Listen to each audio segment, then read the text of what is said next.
Hey everybody, Donovan Raitt here, and welcome back to another episode of 5-Minute Fingerstyle.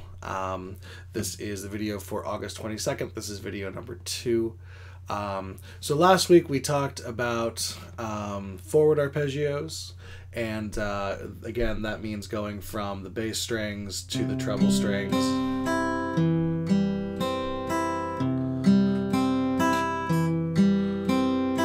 We talked about how to get the right tone, how to move your fingers through the strings. Again, it's kind of more of a pushing motion from the knuckle as opposed to, say, a plucking or a snapping motion. So think of it more as going through the strings rather than sort of plucking or snapping the strings. So today, for our second lesson, we're going to talk about reverse arpeggios, and that just means going the other way. So this time we're going to go from the thumb to the ring, top string, to the middle, second string, to the index.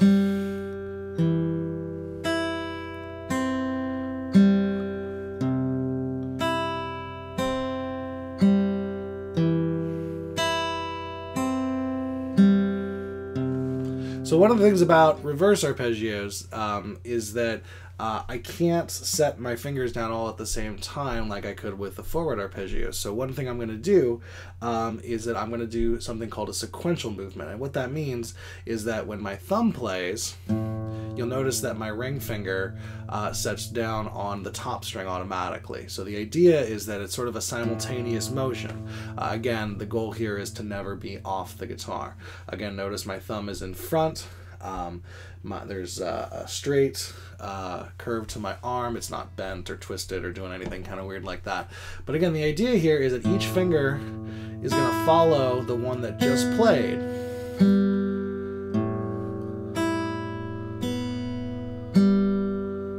So you notice that I always have at least one finger down, and the other important thing is that it's not sequential. It's not like I do one, then set down the other, but it's something that's done simultaneously. So at the same time that my thumb plays, my ring finger will set down. Same thing with my middle, index, and thumb. Again, I don't want to have a gap where I'm off the guitar and then set down. I want it to be an automatic kind of motion. So again, here's the reverse arpeggio. I'm just using a C major chord here in the left hand. And so here we go.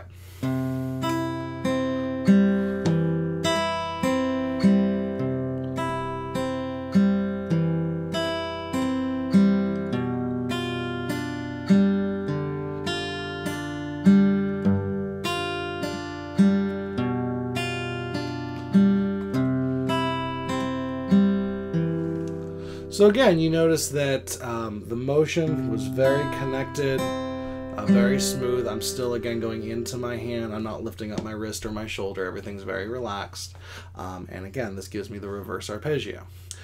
So then when you combine the two, when you have the forward arpeggio and the reverse arpeggio, it'll look something like this, where you have your thumb, you go through, and then follow back.